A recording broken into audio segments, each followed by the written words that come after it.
welcome to Let's Play 'em All, Episode 3.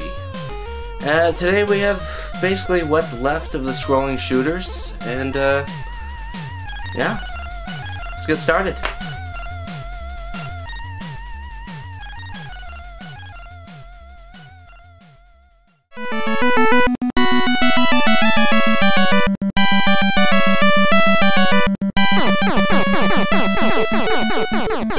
Twin Cobra, a port of the Total Plan arcade game. The NES port is quite a bit less action-packed than the arcade version, and is only about an average game. It's got a good selection of weapons, my favorite being the one that's just rapid fire, but the game isn't great, it's just kinda meh. But the action is fairly good. Audio also kinda meh. But it's about just shy of being a B.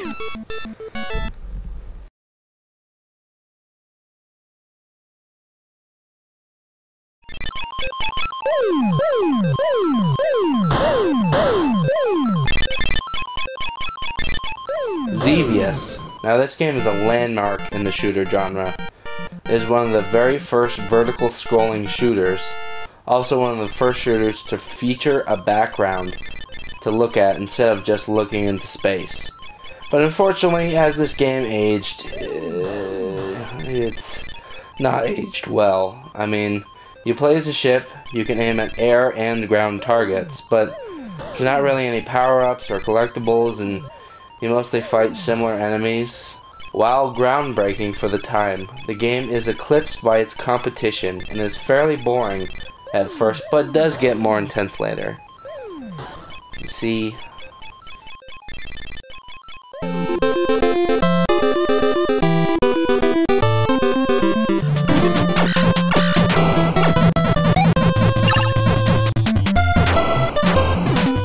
Starship Hector. Now we take the Xevious model and improve upon it. Starship Hector is a solid game. Like Xevious, you have air and ground targets, but now you have horizontal levels as well. Unlike Xevious, the action is fast and furious with shit coming at you at every angle. The story is pretty interesting as aliens have not only invaded, but they invaded Earth's past great empires, changing the course of human history. And now you have to go back in time to change it back. Not too bad a story, but the game itself plays pretty good. There aren't really any power-ups, it's just aiming and shooting. But not too shabby. B.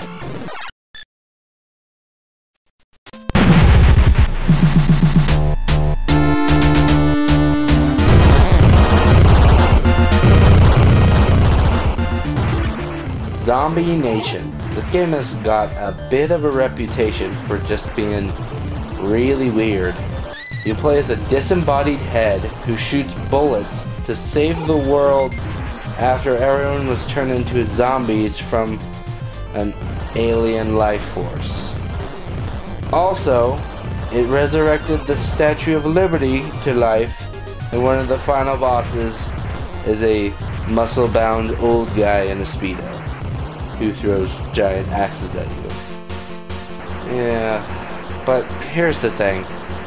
Besides just being weird, this game is kinda sloppy. It's just things hurt you that are clearly in the background, such as the lightning bolts. I mean, they're in the background. They're being generated from the background images. But also, the game is just too chaotic to really kind of understand what's going on. So it just seems like you're losing health from all over the place, and it's hard to just kind of gauge where you're at. There's just so much shit going down. But, you know, the graphics are really nice. The animation is nice and fluid. But the worst problem is you move with momentum for whatever reason. Why? I mean, it's like when you play a game and you're slipping on ice. But imagine that's in every direction. Also, this game will cost you quite a bit if you actually want to own it.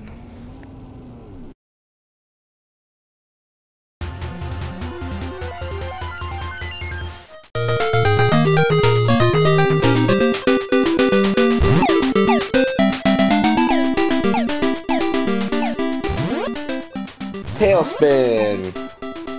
Tailspin is a game based off the older Disney cartoon, which admittedly was a little bit before my time. And I kind of came in wary of a licensed game, but you know, it's Capcom, so how bad could it be? Well, it's pretty bad. First off, you can switch directions of your plane from right to left, but it feels really jerky in execution. Okay, it shouldn't be hard to aim in a shoot 'em up. That shouldn't be a problem. But you can aim diagonally, but only if you're moving in that direction. So if you just want to aim left or right, basically means you have to be not moving as much, which basically turns you into a sitting duck. But the only thing that makes this not a complete failure is the decent music and the nice, bright, cartoony graphics.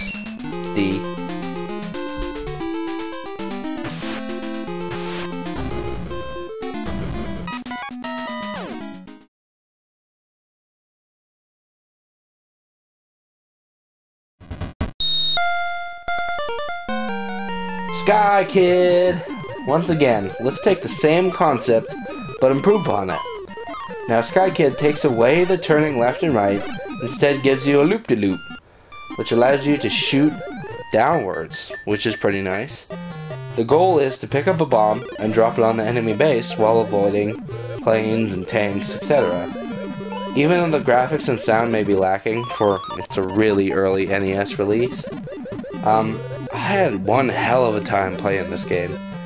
I'm like, regardless of how simple it is, it's a blast. I really strongly recommend it. B.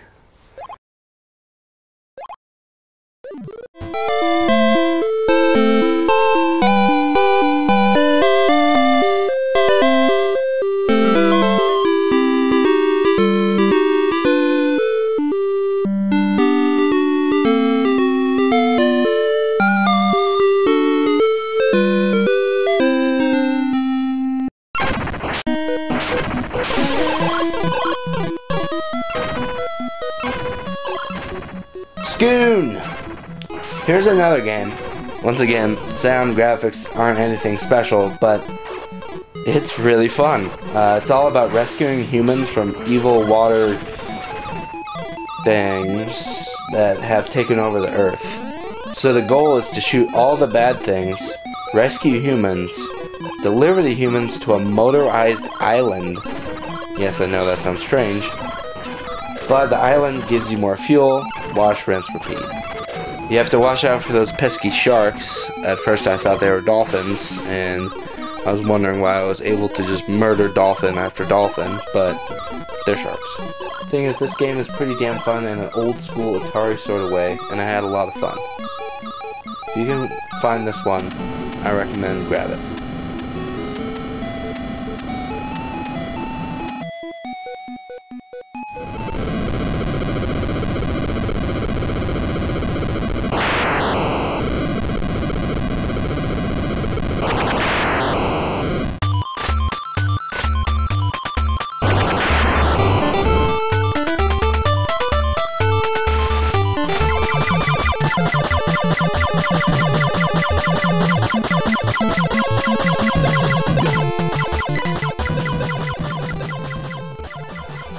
Thunderbirds! What's better than basing a game off a movie?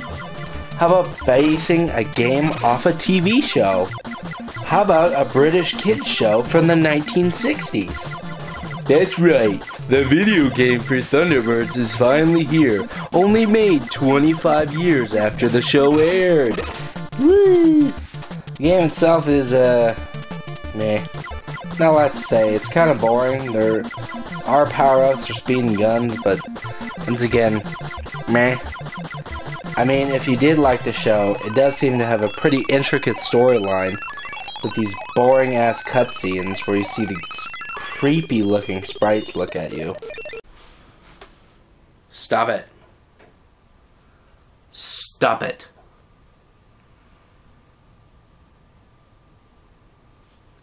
No. Quit it. I haven't watched the original show, but it does look vaguely entertaining with the puppet animation and the scale models, just doing all sorts of crazy action stuff, but the game is kind of bleh. See.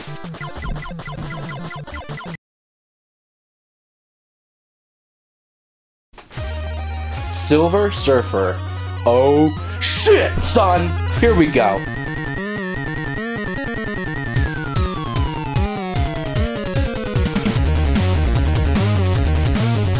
This game kicks ass. I mean, that it'll pretty much kick the ass of anyone who plays it. This game is hard. Enemies moving fast as hell, all over the place patterns. I mean, look at that. The game requires intense memorization and good reflexes. The problem is Silver Surfer dies in just one hit, which sends you back to a checkpoint. This is made harder due to the fact that if you touch certain parts of the stage, you can also die. It's not always clear what will kill you. I mean, look, I just got killed by a rubber duck. The enemies move erratically and way quicker than you, so you gotta bring your A game even if you want to beat one level. Other than the difficulty, the game is pretty good, with rockin' music and colorful graphics. It's a B for balls hard.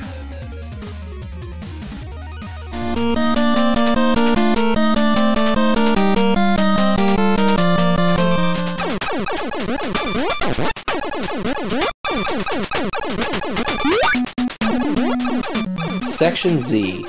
Okay, honestly, this game confused the hell out of me. It started promising. You know, it looked like it was going to be a fairly intense shooter where you could shoot in both directions, but then it just goes into this maze, and that's where the most of the game is. And to be honest, it kind of is a little too confusing. You have to navigate around 3 stages, each of which have about 20 different sections that you have to navigate around. Apparently, sometimes if you don't complete a certain objective, you have to repeat a same section over and over again. I mean, come on. Shoot 'em ups are supposed to be simple, alright? You're just supposed to, you know, go left or right, shoot everything in sight. But, now turn it into a confusing maze? No. D.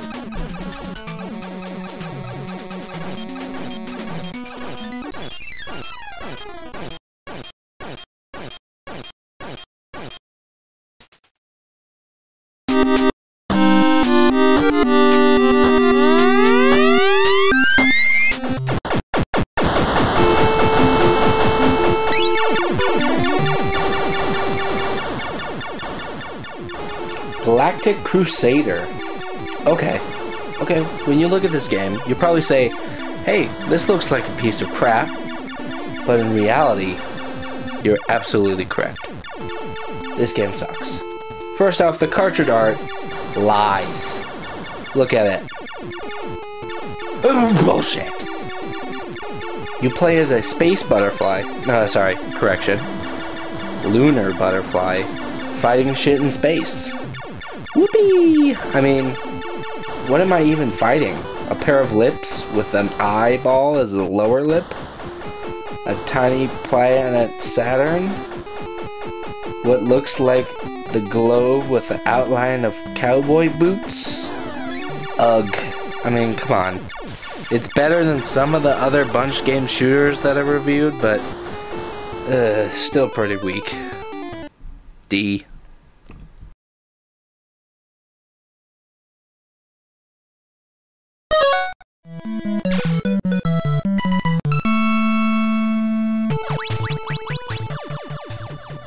Stinger. I had long heard of Konami's long-running cute shooter called Twin B in Japan. This is one of the very few US releases, and boy, was I underwhelmed.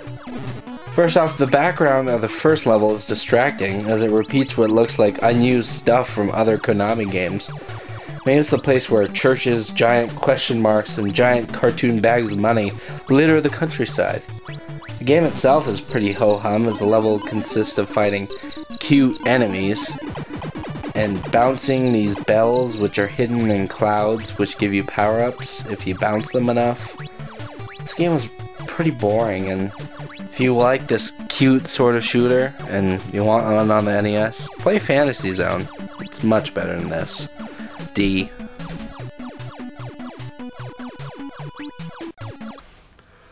So on the show, I do try to give a like fairly unbiased opinion on all these games, but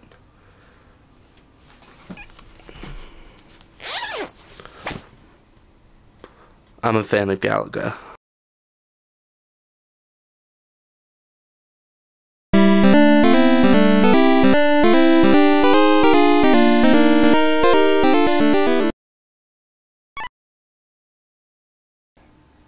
Okay, this is a classic. This is a classic style shoot 'em up where you blast enemies in formations that basically try to dive bomb you and try to kill you. The game is, it's still a hell of a lot of fun to play, and you know what? Get it, play it, love it. A.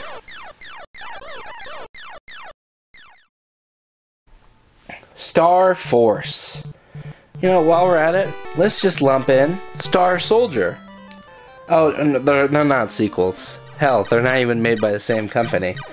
Star Force by Tecmo and Star Soldier by Hudson, but they play pretty much really similar to each other. They look really similar to each other, and both games are a spaceship flying over enemy space bases. Star Force, originally released in 1984, was an influential game in the shooter genre, which introduced bonus items and power-ups to the genre. Star Soldier is a very similar game which improves on Star Force by making it a little bit quicker with the action and just a little bit faster pace. Also, Star Soldier would eventually evolve into some pretty badass shooters in the 16-bit era. Both games are pretty good, and they're just some good old space shooter fun. I would give about B- to Star Force and a B to Star Soldier. It is slightly better.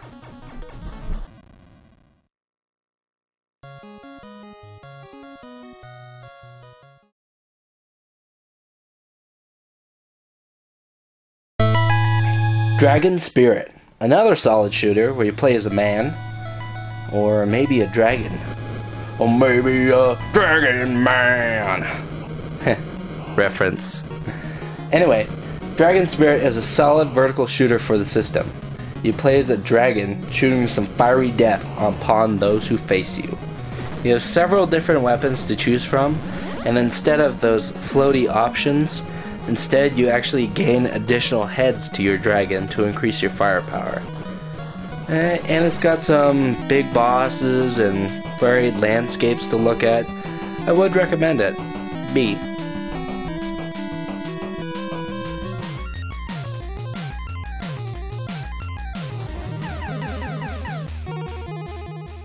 Sky Shark. Yes! Start off with some kick-ass music by the same guy who did Silver Surfer into a very challenging shooter. The game could have been good other than some problems that hold it back. First off, tanks can appear from under buildings and shoot bullets at you.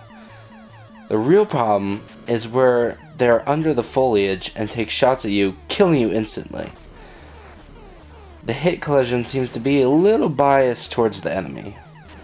But, you know, it is a decent game. But, yeah, C.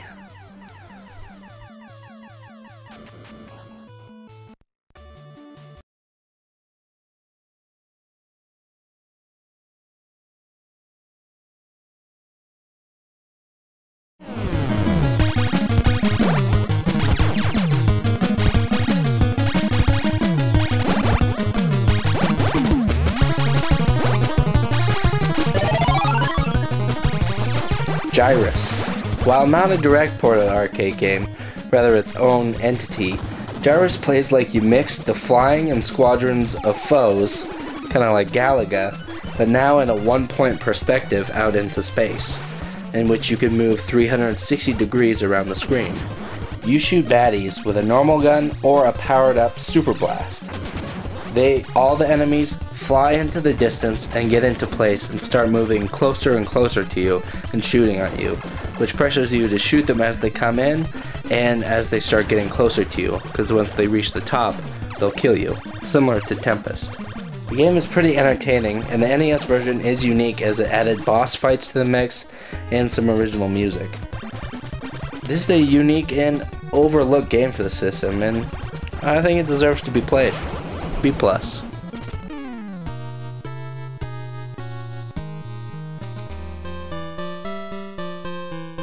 Moon Ranger. Yay, bunch games again. Yay, they made a lot of terrible shooters. Yeah, look at that shit-eating grin and that amazing pompadour hair. This should be good. First off, like Zombie Nation, you move with momentum, which just baffles me. Why? And just look at it. This game is shit. Listen to it. This is bad. I mean, for whatever reason, the basic weapon you have can only shoot one shot on the screen. What? Only one? Is this 1978? So if I'm inaccurate, I can't do shit for like a full second as I get just destroyed by tiny green men? And it's just full of bugs. Look how I start back up after losing a life and just get pelted with asteroids and almost die. This game is not worth your time and not nearly what people are asking for it on eBay. Just because it's rare doesn't mean it's any good. Fail!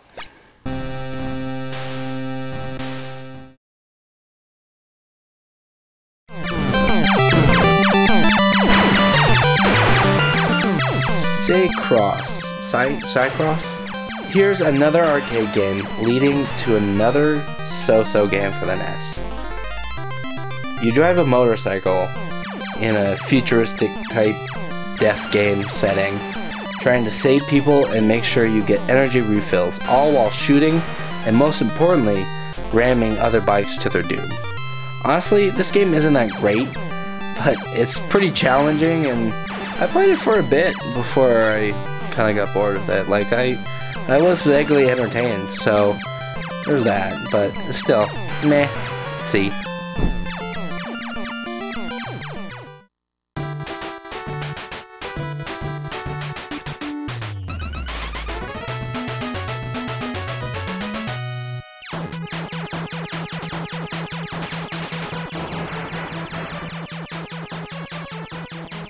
Tarah Cresta.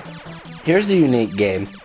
Instead of like a normal one where you just power up with like orbs or, you know, special pickups, you actually gain parts of your ship, which basically comes together to give you more firepower. Also, if you get all 5 parts, you turn into a flamey, invincible fire phoenix for a second. And also, for even more firepower, you have a limited number of times where you can split all your parts, all your ship parts apart, and just rain death upon your foes. The game is pretty challenging. Unfortunately, it has 4 decent length levels, and then they repeat like an arcade game, so there's no ending to be found. Decent, but repetitive. C+.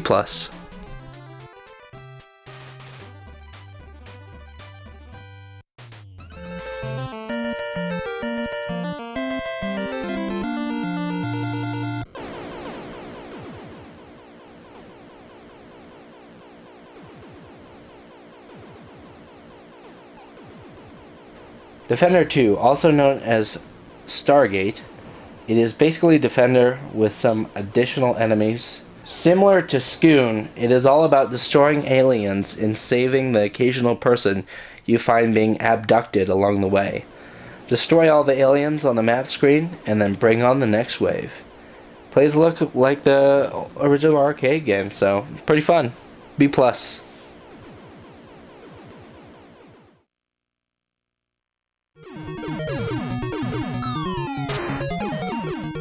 Tiger Heli, the third and final game today by the legendary company Toaplan. Now, all these Toaplan shooters for the NES would be kind of underwhelming, but though the ports weren't done by Toaplan themselves, but the company really hit their stride when they released some amazing games for the Sega Genesis, but maybe I'll get to that later. Anyway, their probably most known game, Tiger Heli, was an arcade game before making its way to the NES. The game moves at a pretty slow pace, but doesn't mean it's not challenging, which it is. And there aren't a whole lot of upgrades. You can get actually smaller attack helicopters to boost your power, but it does have some pretty rockin' music, and you can blow up the houses and objects for bonus points, which is always fun. It's not really a good game, probably C+.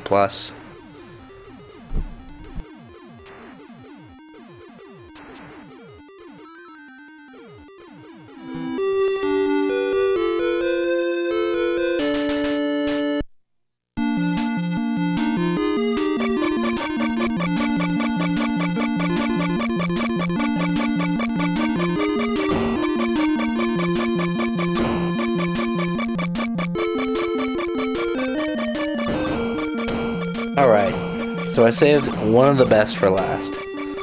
Another game by Compile, which I've pretty much talked up this whole series so far. Guardian Legend is a pretty unique game in the shooter genre, as it mixes a both action-adventure Zelda-style game in with a really amazing shoot-'em-up game. You're the Guardian of Earth, a part anime chick, part flying ship robot that is sent to a planet that is coming to collide with Earth. And basically you walk around the planet to the different sectors in this overhead Zelda-style game where basically you find new weapons and get power-up, and there's little mini-bosses to fight. And basically you go to new sections which unlock new of these corridors, which are the shoot-'em-up parts. And the shoot-'em-up parts are really awesome. So basically you have a shoot 'em up where you can level up, which increase your health, also the amount of special weapons you can use, and you have a number of weapons. Each can be leveled up individually, and each weapon fires differently, so there's a lot of strategy to how you fight these like giant bosses. Like it wasn't really well received back in the day. It's definitely picking up more steam now, but if you want to check it out, it's an awesome game. And best part, unlike Gunneck, Guardian Legend shouldn't cost you more than $5-10 at most, and it is quite the playthrough. Also, if you're not really interested into the RPG stuff, there is actually a password you can enter to just play the shoot 'em up sections. Like I said, the shoot 'em up sections are awesome. It's made by the people who made Xanac and Gunneck. They know what they're doing. So, yeah, awesome game. A+, I definitely recommend owning it.